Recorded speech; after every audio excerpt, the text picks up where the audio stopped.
오늘 성경 진행 강해는 계빔과 겟셀입니다.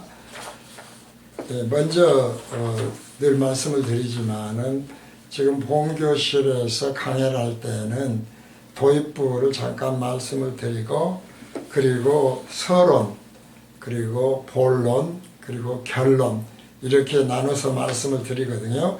그렇게 말씀을 드리는 것은, 서론이라고 하는 것은 이제 논문을 써보신 분들은 알겠지만 본론에서 무엇을 이야기하려고 하는 것인가 라는 것을 먼저 서론에서 말씀을 드리고, 그리고 그 본론에서 말씀드렸던 것들을 결론으로 내려드리는 이제 그런 것들을 좀 더 알아듣기 쉽게 하기 위해서 도입부를 잠깐 말씀드린 다음에 서론, 본론, 결론 이렇게 성경 진행 강해를 드리고 있습니다.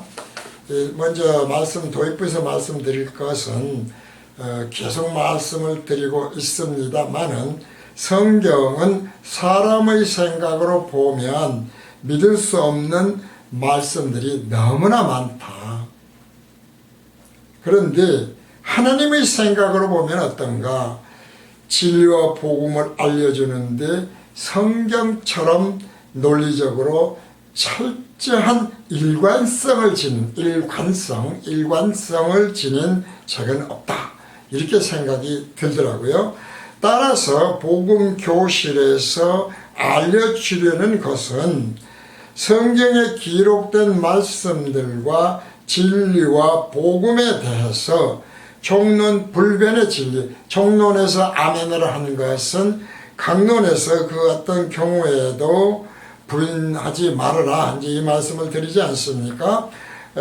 그래서 종론 불변, 영원히 변하지 않는 진리를 통해서 거울처럼, 틀처럼 비춰보면서 분별을 하자는 것이다, 이 말이죠. 그러니까 복음교실에서 말씀을 드리는 것은, 말씀을 드리면 성경에서 봤을 때 분별과 판단은 다르거든요.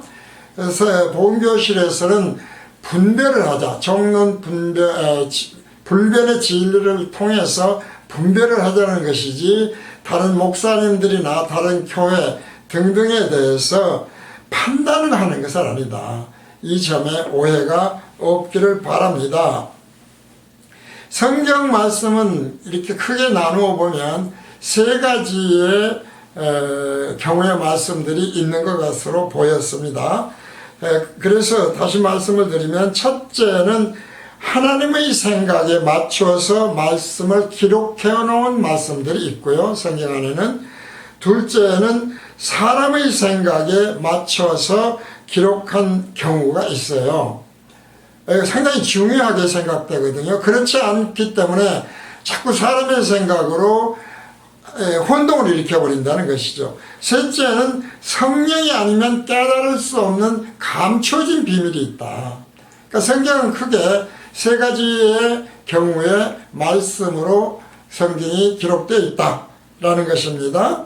하나님의 생각, 사람의 생각, 그리고 성령께서 깨우쳐 주시지 않으면 깨달을 수 없는 비밀, 이렇게 이제 세 경우로 나누어서 성경이 있습니다. 우리는 이제 그것을 사전적 혹은 문자적으로 해석하지 말아라 그런데, 바로 그런 것 때문에 성령이 깨우쳐 주시지 않으면 깨달을 수 없다는 것을 우리가 늘 인정을 해야 돼요. 왜냐하면 성경은 결단코 무슨 명언집이라든가 또는 속담 같은 것들을 기록한 책이 아닌 생명의 말씀을 기록해 놓았고, 하나님은 듣는 것을 허락하신 자를 따로 두셔서 깨달을 자와 깨닫지 못할 자, 그 하나님의 백성, 자녀와 외인을 구분하고 계시기 때문에 그렇다라고 하는 것입니다. 그래서 이렇게 나눠진 말씀을 혼동을 해서 보게 되면은 깨닫는 것이 불가능하게 되더라라는 것을 다시 한번 말씀을 드립니다. 바로 이 말씀을 예수님은 이런 말씀으로 하십니다. 예수님이 부활을 하신 후에 아직 부활하지 않은 제자들이 엠마오로 향해서 예루살렘으로부터 자기 고향 땅으로 내려갈 때 하시는 말씀이었죠. 누가복음 24장 44절에서 49절 말씀입니다.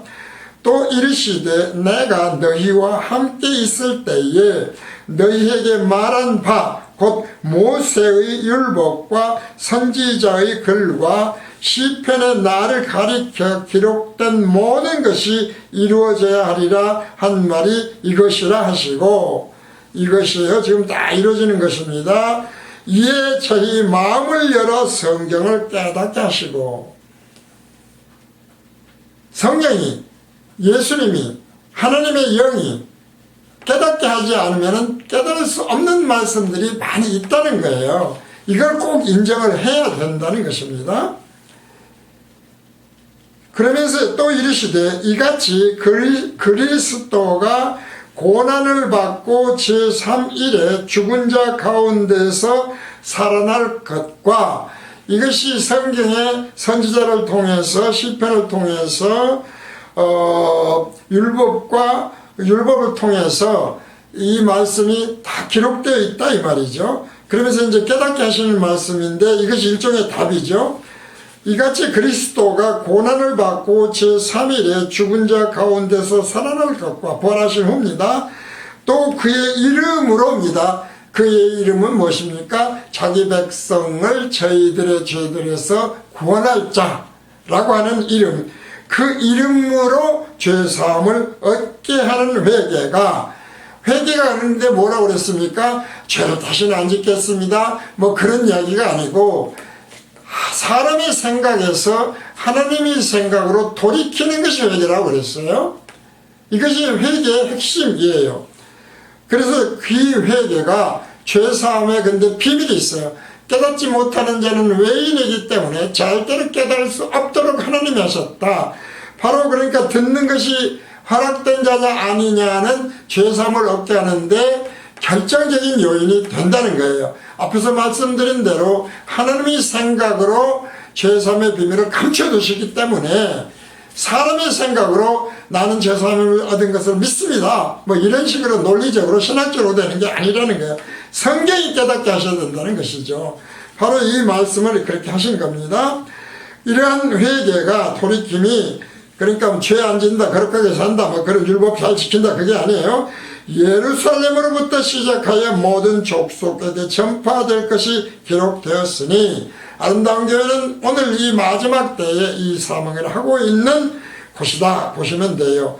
왜? 너희는 그래서 이 모든 일의 증인이다. 증인이 되는 것이죠. 지금 볼지어다 그러면서 하신 말씀입니다. 내가 내 아버지의 약속하신 것을 너희에게 보내리니 너희는 위로부터 능력을 입히울 때까지 이 성에 유하라 하시니라. 성령으로 거듭나지 아니하고 복음을 전파하는 일을 삼가하도록 하라 라고 하는 말씀으로 우리 제자들에게, 하나님의 백성들에게, 목사님들에게 부탁을 했다 이 말이죠. 그래서 오늘 이제 성경 진행 강의 계빈과 겟셀에서도 늘 말씀드린 대로 하나님의 생각과 사람의 생각이 어떻게 다른지 문자적인 겟셈, 계빔들이 있죠. 이런 것을 통해서 예표란 말씀을 늘 드리죠. 그것은 본질이 아니라는 것입니다. 잠깐 있다 사라질 것이다. 그림자에 불과하다 라고 하는 것입니다. 그러면서 어떤 것을 계빔과 겟셀을 통해 깨달아야 될 것인가를 서론에서 하나의 틀로, 반석으로, 진리로, 복음으로 먼저 천재에서 말씀을 드리는 거예요. 여기에 맞춰서 계빔과 겟셀을 보고 깨달아야 사람의 생각이 아닌 하나님의 생각으로 감춰진 비밀들이 보인다. 이제 이렇게 생각하시면 되겠습니다. 그래서 복음교실 첫째 틀, 반석 위에 짓는 성전이죠. 는 어떤 것이냐면 하나님이 성경을 통해 진리로 알려주시는 총론불변의 진리다 이 말이죠. 전혀 변하지 않다. 영원히 그 총론불변의 총론이 무엇이었습니까? 바로 생각이라고 그랬죠. 하나님의 생각과 사람의 생각은 비슷하다? 뭐 거기서 거기다가 아니라 완전히 다르다. 하늘만큼, 하늘이 땅에서부터 높은 것, 지금 영원한 것이니까 전혀 다르다. 그래서 이것을 우리는 T형 갈림길로 말씀드린다. 그 다음에 속성이죠. 시간과 공간에 가둬진 피조물은 그 어떤 것도 온전할 수가 없는데, 바로 우리가 하나님에 대한 속성들만 온전하시다, 이 말씀 드렸죠. 그래서 하나님의 속성에 대해서는 대개 더 잘 아시지 않습니까? 창조성, 온전히 무에서 유를 창조하는 것은 오직 하나님 외에는 하실 수 없다. 전능성, 모든 것을 다 하실 수 있는 분은 오직 하나님 외에는 없다. 전지성, 모든 것을 다 하시는 분도 하나님 외에는 없다. 주권성, 인간에게는 주권이 없다. 주님이 되면 안 된다. 거룩성, 하나님 외에는 온전히 거룩한 자가 없다는 등등, 영원성 등등 여러 가지가 많지 않습니까? 무죄성 등등요. 이런 것들이 시간과 공간에 가둬진 피조물인 인간을 포함한 짐승을 또 이 우주는 결단코 온전하지 못하다라고 하는 것을 다시 말씀드립니다. 그래서 사라져 없어져 버리는 거예요. 예표다, 그림자다, 그런 얘기죠. 이것은 진리로서 영원히 변치 않는다. 그런데 그 진리신 예수님이 뭐라고 그랬습니까? 예수님이 뭐라고 그랬어요? 나는 길이요 진리요 생명이라고 했다, 이 말이죠. 그러니까 예수님의 속성, 예수님 외에는 내 믿음이 됐든 무슨 제사가 됐든 그 어떤 것도 결단코 구원의 길이 될 수 없어요. 생명을 얻는 길이 될 수 없어요. 이것은 진리의 일관성을 지키라는 것이죠. 거기다 자꾸 덧붙이지 말라는 거예요. 이 말씀을 늘 드리고 있습니다. 바로 이런 것은 복음교실에서 지어낸 것이 아니고 성경에 기록된 말씀이다. 그래서 둘 번째 틀을 뭐라고 그러냐면은, 우리가 성경 전체의 주제는 구원이다. 곧 구원에 대한 심판을 하는 것이다 라고 하는 거, 이걸 분별을 해야 된다 라고 하는 것입니다. 이 말씀을 늘 드리면서, 사람의 생각으로 보면 생물과학 분류로 동일한 인류라고 하는 종이에요. 인간 모두는 같은 종이에요. 그런데 하나님의 생각으로 보면 어떤가? 태자와 외인이 따로 있다는 거예요. 이것을 뱀, 용, 외인입니다 라고 얘기해요. 그래서 사탄이에요. 그러니까 사탄이 아무리, 뱀이 아무리, 용이 아무리 기도를 열심히 한다고 하나님의 절대 주권으로, 속성으로 택해놓은 태자가 아니면 듣는 것을 허락하지 않고 제사함 비밀을 깨달을 수 없어서 제사함을 얻지 못하고 거듭나지 못하고 하나님의 자녀, 하나님의 백성으로서 영생을 할 수 없다, 이 말이죠. 이게 굉장히 중요한 말씀이에요.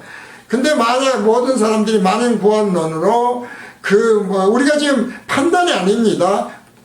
분별을 하자는 거예요. 분별. 말씀과 진리로, 총론불변의 진리로. 그렇게 해서 하나님이 지금 마지막 때가 다 되면서 기쁨으로 거두실 열매와 사람의 생각으로는 구분이 안 되는 하나님이 거두어서 지옥불에 던질 가라지라고 하는 것을 비유로 말씀하시는 것이다. 비스무리하다니까요. 인간의 지혜로는 절대로 분별이 안 돼요. 이것이 바로 따라서 기독교가 전하는 진리와 복음을 하나님의 생각으로 깨닫느냐, 사람의 생각으로 깨닫느냐 아느냐 하는 것은 생명과 사망으로 나눠지는 절대적 T형 갈림길이 된다는 것입니다. T형 갈림길은 인간이 선택의 여지가 없어요. 앞에서 말씀드린 총론불변의 진리에 따라서 인간은 선택의 여지가 없다니까요. 근데 대단히 많은 사람들이 인간이 선택을 잘해야 된다 라고 생각해요. 근데 그것은 인간이 주권자가 아니에요. 주님이 아니어서 그렇다는 거예요. 예수님이 아니어서 그래요. 선택의 여지가 없는 거예요. 하나님이 그러므로 듣는 것을 허락하신 자이면 목이 곧은 자가 아니어서 아멘, 아멘이 나오는 것이고, 목이 곧은 자들이 되면 유대인을 마귀의 자녀라고 하셨던 것처럼 목이 곧아서 율법사나 서두교인이나 등등 성경 잘 알아 라고 하는 식으로 예수님을 십자가에 못 박아 죽여버리는 그런 일을 한다는 것입니다.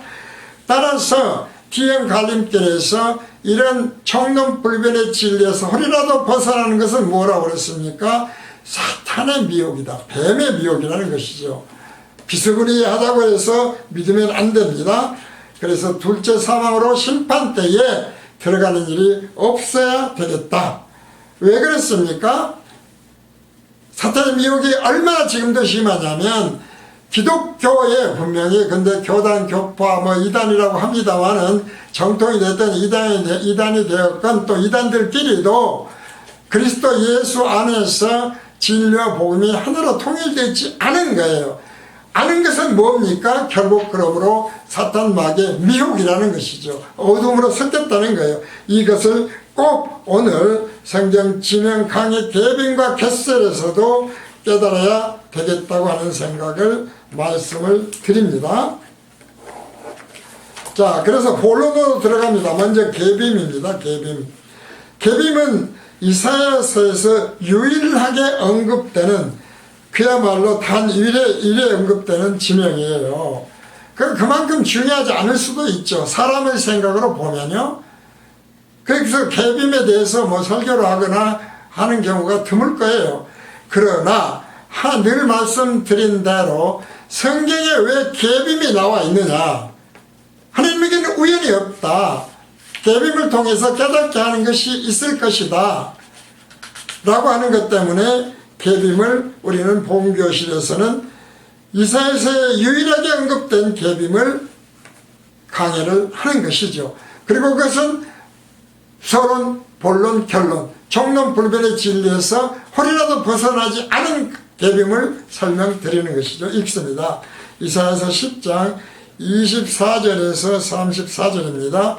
주 만군의 여호와께서 가라사대 시온에 거한 나의 백성들아 아수르 사람이 애굽을 본받아 막대기로 너를 때리며 몽둥이를 들어 너를 칠지라도 그를 두려워 말라. 내가 불구에 내게는 분을 그치고 노를 옮겨 그들을 멀리하리라 하시도다. 만군의 여호와께서 채찍을 들어 그를 치시되 오래 반석에서 미디안 사람을 쳐 죽이신 것 같이 하실 것이며 막대기를 드시되 바다를 향하여 애굽에 드신 것 같이 하실 것이라. 그날에 그의 무거운 짐이 네 어깨에서 떠나고 그의 멍에가 네 목에서 벗어지되 기름진 까닭에 멍에가 부서지리라. 아수르 왕이 아야스에 이르러 미그론을 지나 믹마스의 치중을 머무르고 영을 넘어 게바가 나오죠.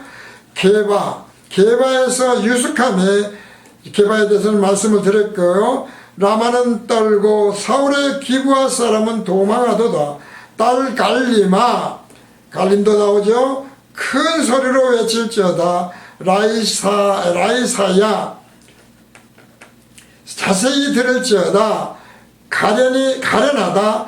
너 아스도시여 만메나 사람은 비난하며 계빔이 나오죠. 드디어 계빔 거미는 도망하도다. 이날에 그가 노베서 쉬고 딸 시온산 곧 예루살렘 산을 향하여 예루살렘 산과 그러니까 시온산은 같은 산입니다. 그 손을 흔들리로다. 그 산에 성전이 지어져 있다는 말씀 드렸죠. 개바하면서 주 만군의 여호와께서 혁혁한 위력으로 그 가지를 꺾으시리니 그 장대한 자가 찍힐 것이요 높은 자가 낮아질 것이며 철로 그 빽빽한 살림을 베시리니 레바논이 권능 있는 자에게 작별을 당하리라. 하나님의 전지전능하신 절대 주권자 창조자 하나님이신 것에 대해서 이 말씀을 하고 있죠. 그래서 계빔의 위치는 불분명해요. 이사야서에서 말씀을 보면 아수르가 예루살렘을 정복할 때에 베냐민이 기업 무름을 받은 땅을 먼저 정복을 합니다. 성읍이 원래 기업 무름이라고 그랬었죠. 땅을 먼저 정복하고 다음날 예루살렘 외곽인 갈림, 라이스, 아나돗, 맛메나, 계빔, 오늘 나오는 계빔을 정복했다고 하는 것이죠. 그래서 계빔은 예루살렘 근처의 성읍인 것은 분명하다. 그 정도 외에는 더 이상 모른다. 계빔은 우리가 보면 구부라는 단어인데 뜻이 자르다, 베다, 쪼개다라는 의미와 쟁기질하다 라는 두 가지 어떤 의미에서는 전혀 다른 뜻이기도 해요. 뭐 밭을 가르는 것일 수도 있겠죠. 뜻이 있습니다. 그래서 게빔은 유대인들이 예루살렘 근처에서 농사를 짓던 성읍이다, 곳이었다. 따라서 성경 지명에서 게빔은 아수르가 짓밟고 예루살렘 성을 오늘날의 사탄 마귀가 기독교 안에 들어와서 짓밟고 진리 복음을 짓밟는 것하고 똑같아요. 짓밟고 파괴를 해서 게빔 거민들이 도주하게 된 것으로 성령으로 거듭난 그리스도인과 그리스도인이 무리로 모인 참 성도의 교회 등을 짓밟는 것이 심판날 어떻게 될 것인가에 대한 것을 게빔을 통해 깨달아야 되겠다라는 말씀입니다. 이것이 이제 게빔에 대한 결론이라면 게셀입니다. 게셀은 히브리어로 몫이다 했다. 몫이라는 뜻과 낭떠러지라는 뜻을 가지고 있습니다. 위치는 예루살렘 서북서 방향 약 30km 지점 요빠 방면으로 가는 길목에 위치한 팔레스타인에 속한 성읍이다. 예루살렘에 가까웠던 곳이 게빔이었고 그 게빔을 오늘의 예표로 본다면 오늘의 기독교 여러가지 교단 교파들에게 사탄 마귀가 그리스도 예수 안에서 진리와 복음이 하나로 통일되지 못하게 하는 것으로 인해서 심판을 어떻게 받는가에 대한 게빔의 말씀이었다면 게셀이라고 하는 것은 몫이라는 뜻과 낭떠러지라는 뜻이 있다. 그러니까 쟁기라고 하는 것, 나눈다고 하는 것들 등등 앞에서 자르다, 베다, 쪼개다 뭐 이런 것들이 있었는데 어떻게 나누는 것이냐, 어떻게 쟁기질을 해서 하나님의 자녀로 하나님의 백성으로 생명을 잘 길러가게 하는 진리와 복음을 전하느냐라고 하는 것, 그 잘못했을 때 게빔을 통해서 심판을 어떻게 받는 것을 알려주신 것이라면 게셀은 목과 낭떠러지라는 뜻을 갖고 있습니다. 우리가 어느 정도 알 수 있죠. 위치는 그래서 아까 말씀드린 대로 그렇고요. 게셀은 견고한 성읍이에요. 가나안 정복 당시 이스라엘이 정복을 하지 못한 곳이에요. 읽습니다. 여호수아 16장 1절에서 10절입니다. 요셉 자손이 제비 뽑은 것은 여리고 곁 요단 곧 여리고 물 동편 광야에서부터 나아가 여리고로 말미암아 올라가서 산지를 지나 베델에 이르고 베델에서부터 루스로 나아가 아렉 사람의 경계로 지나 아다로서 이르고 서편으로 내려가서 야블렛 사람의 경계에 이르러 아래 벳호론 곧 게셀에 미치고 그 끝은 바다라. 요셉이 자손 므낫세와 에브라임이 그 기업을 얻었더라. 에브라임 자손의 그 가족들의 얻은 것의 경계는 이러하니라. 그 기업의 경계는 동으로 아다롯 앗달에서 윗 벳호론에 이르고 또 서편으로 나아가 북편 믹무다에 이르고 동편으로 돌아 다낫 실로에 이르러 야노와 동편을 지나고 야노에서부터 아다롯과 나라로 내려가서 여리고에 미치며 요단으로 나아가고 또 납보에서부터 서편으로 지나서 가나 시내에 미치나니 그 끝은 바다라. 에브라임 자손의 지파가 그 가족들의 얻은 기업이 이러하였고 그 외에 므낫세 자손의 기업 중에서 에브라임 자손을 위하여 구별한 모든 성읍과 전락도 있었더라. 그들이 겟셀에 나오죠. 그들이 겟셀에 거하는 가나안 사람을 쫓아내지 아니하였으므로 못 쫓아냈다는 거예요. 가나안 사람이 오늘날까지 에브라임 가운데 거하며 사역하는 종이 되니라. 자, 몫이 없고 뜻이 우리가 잘 아는 대로 낭떠러지라는 뜻이 있었다. 왜 그렇게 겟셀이 있을까? 애굽의 바로가 이곳을 점령하고, 애굽은 뭡니까? 세상이죠. 지금으로 말하면 사탄 마귀들이 기독교 진리와 복음을 정복하고 있는 거다 이 말이죠. 섞어놨다는 거예요. 점령하고 바로가 자기 딸을 솔로몬 왕과 정략 결혼을 시키면서 선물로 준 성읍이에요. 겟셀은. 그리고 솔로몬은 이곳을 궁궐 창고의 병고로 삼았어요. 아주 요새였으니까요. 그래서 집에도 못했겠죠. 요새지에서 점령이 안 됐다는 것입니다. 그렇게 단단한 거예요. 사탄 마귀는 진리와 복음을 적당하게 섞어가지고 깨닫지 못하게 하는 그런 것에 겟셀을 통해서 얼마나 단단한 병거가 되는가. 솔로몬도 잘 아시는 대로 하나님이 세운 왕이잖아요. 사실은 심지어 성전까지 세운 사람이에요. 그런데 애굽하고 섞어버리는 거지 않습니까? 기독교 진리와 복음, 사람의 생각을 하나님의 생각에 섞는 거예요. 병거는 말이 끄는 바퀴 달린 수레인데 지구로 말하면 전차죠. 병거는 선거에서는 비유적으로 늘 뭐냐면 하늘의 천군 천사들, 하나님의 심판, 하나님의 능력, 구원 이런 것들을 재앙을 내려는 메뚜기 떼 소리 등등으로 병거가 나온다는 것입니다. 열왕기상 9장 15절에서 19절입니다. 솔로몬 왕이 역군을 일으킨 까닭은 여호와의 전과 자기 궁과 밀로와 예루살렘 성과 하솔과 무깃도와 겟셀을 건축하려 하였습니다.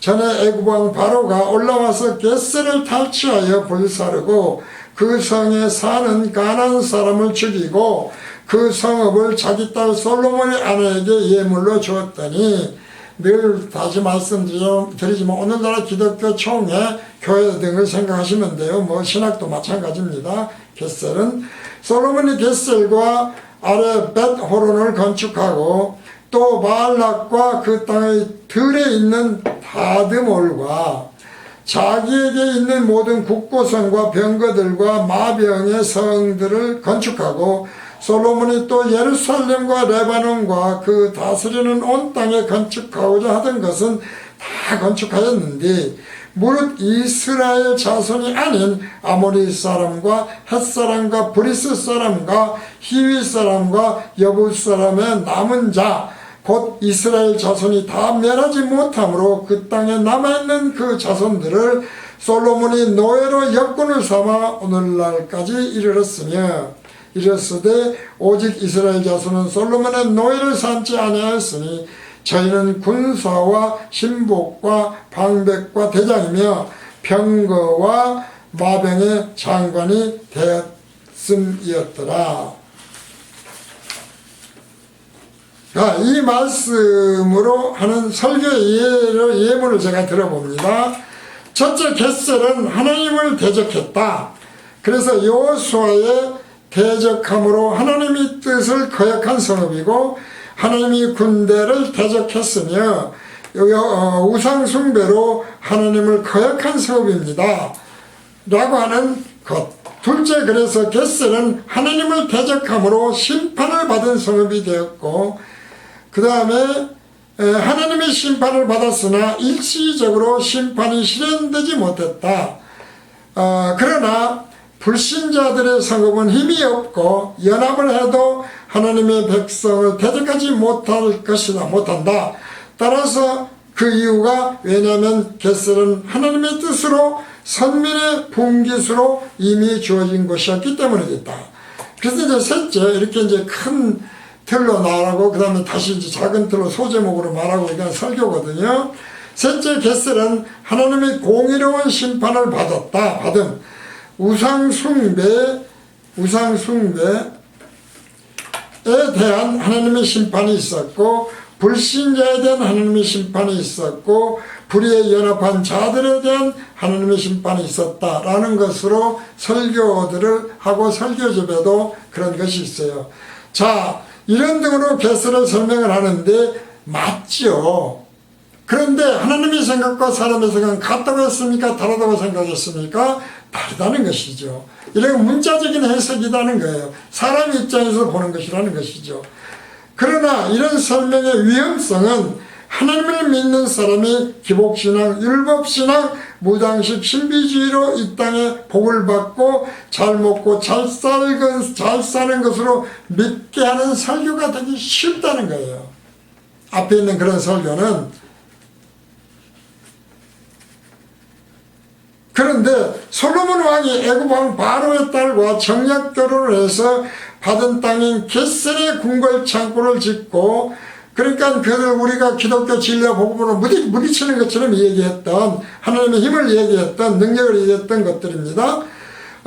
짓고 병기 창고를 지어서 적군과 대적을 한 것은 생명의 양식을 나누어지는 기독교 진리와 복음에 따른 궁궐 양식이나 병거가 되는 예표가 아니라는 거예요. 솔로몬의 병거, 겟셀에 지은 것은 그렇다는 것입니다. 따라서 성경 지면에서 겟셀에 대해 진정으로 깨달아야 할 것은, 기독교가 진리라 복음이라고 막 전하는, 다시 말씀드립니다마는 기복신앙, 율법신앙, 무당식 신비주의 신앙은 하나님의 심판은 지금의 이 땅에서 잘 먹고 잘 사는 복을 주시는 것으로 인해서 하나님의 자녀가 된 것에 대한 증거가 아니라예요. 아니라, 그러니까 뭐 우리가 거룩하게 살고 죄 안 짓게 살고 회개하고 이런 것이 아니라 불가능하다니까요. 안 된다는 거예요. 그러니까 기복신앙이 아니면 율법신앙자들은 기복신앙에서 막 비난을 하거든요. 신비주의도 마찬가지. 하나님의 주권을 이야기하고 창조를 이야기하고 능력을 얘기해요. 그런데 그것이 무당식이 돼. 예수를 믿으면 오병이에 기적을 일으킬 수 있고 11조를 내봐라. 그러면 하나님이 어떻게 복을 주시나 봐라. 그것이 아니라는 것이죠. 섞어버리는 거예요. 그래서 심판이 아니라 하나님이신 예수님이 재림을 해서 하시는 심판은 무엇입니까? 심판의 핵심은 기복신앙, 율법신앙, 신비주의 신앙인데 핵심은 뭐였어요? 총론 불변의 진리다 이 말이죠. 에서 벗어난 것, 섞는 것, 이것을 보고 심판을 하신다라는 것이 복음교실에서 끊임없이 말씀드립니다. 왜냐하면 총론은 인간의 지혜로 깨달은 것이 아니니까. 거기서 홀이라도 해요. 벗어나지 마라. 신학이 됐든 찬양이 됐든 기도가 됐든 간증이 됐든 그 어떤 것으로도 벗어나지 않는 것이 핵심이지. 하나님 믿으면 이 땅에서 잘 먹고 잘 사는 은혜를 베풀어, 능력을 베풀어 주셔. 하나님을 믿는 자들은 정말 죄 안 짓고 거룩하게 살아야 돼. 그러면 되겠냐? 하나님을 믿는 것은 오병이의 기적이 일어나. 이런 신비주의가 아니라는 거예요. 오늘 성경 지명에서 계빈과 겟셀을 통해서 사람의 생각이 아닌 하나님의 생각으로 깨닫는 성경 지명 강의는 이것으로 마칩니다.